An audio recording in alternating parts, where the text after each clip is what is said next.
Selamat sore Tribuners. Nama saya Moses dari Makale Tanah Toraja. Kebetulan kita hadir dengan Yayasan Andika, Yayasan Pendidikan Andika Tanah Toraja yang berlokasi di Mebali, Kecamatan Mengkendek.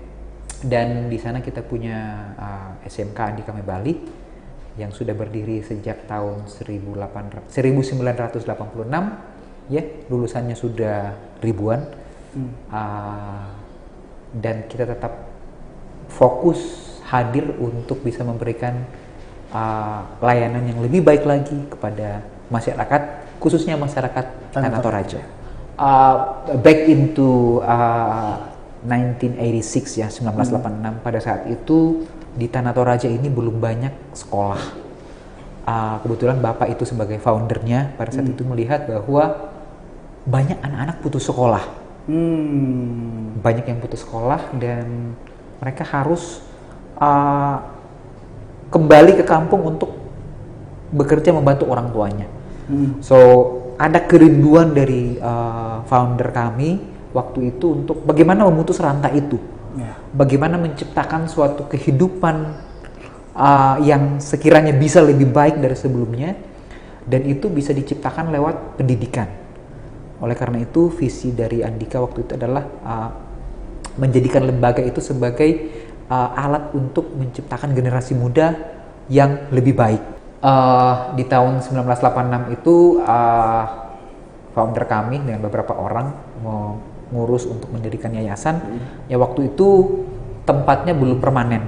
Kita hanya menyewa tempat yang lokasinya kecil, jauh, bukan di tempat sekarang ya, sekitar 2 kilo dari tempat sekarang. Masih Mengkendek juga? Masih di Mengkendek juga. Dan itu bangunannya dari kayu, bekas sekolah zaman dulu Belanda, zaman Belanda mungkin ya, yang sudah tidak terpakai lagi, dan kita pakai di situ selama mungkin 10 tahun. Dan dengan berbagai kesulitan yang ada, kita bisa survive, dan ya kita bisa hadir saat ini dengan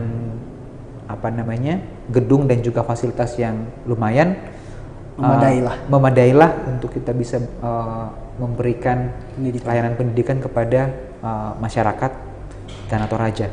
Ya, tentunya masih banyak tantangan-tantangan ke depan yang perlu kita hadapi ya, karena dunia pendidikan itu pun harus terus berkembang, harus dinamis Bang Doni, harus dinamis, karena the way we educate people is keep changing.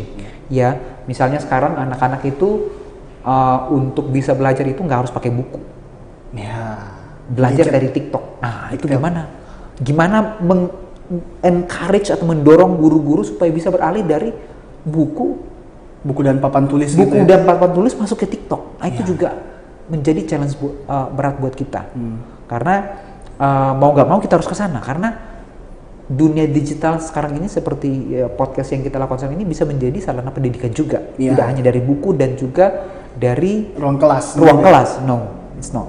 Karena orang belajar di mana saja bisa sekarang ya. Di mana saja dengan any source. Kalau kayak dulu harus ke sekolah belajar ini. Iya, harus kalau masuk. Sekarang kan tempat belajar itu tidak harus di ruang kelas. Ya. Benar sekali. Dan itu menjadi lebih challenging, menantang karena adoption kita terhadap teknologi itu tidak secepat dengan negara lain dan juga dengan kecepatan siswa mengadopsi teknologi. Jadi organisasi mengadopsi teknologi harus bisa secepat siswanya mengadopsi teknologi. Gurunya dan misalnya katakanlah gurunya harus cepat adapt dibanding siswanya. Harus paham dulu, lebih paham. Kalau siswanya duluan, kadang-kadang terjadi mismatch. Siswanya duluan lebih tahu, gurunya belum tahu. Nah, itu challenge yang kita punya sekarang. Terima kasih sudah nonton. Jangan lupa like, subscribe, dan share ya.